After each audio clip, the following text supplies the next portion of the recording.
Hello everyone. In this video, we'll show you how to create a LinkedIn feed in Mirror app and add it to a BigCommerce website. It's a simple way to bring fresh social content to your store without a complicated setup. Step 1. Create your widget. Start by opening the Mirror app website. Sign up or log in if you already have an account. Choose LinkedIn feed from the widget options. Step 2.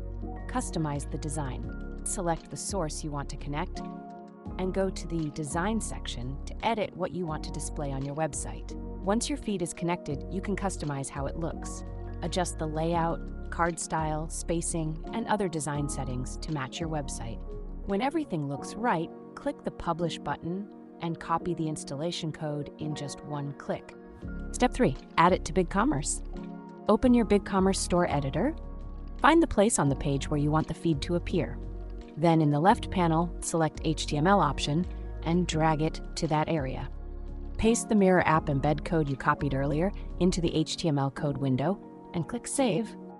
Then publish your changes to make the feed live on your website. Great! Your LinkedIn feed is now live on your BigCommerce website. For more information, visit our Help Center and explore the links in the description.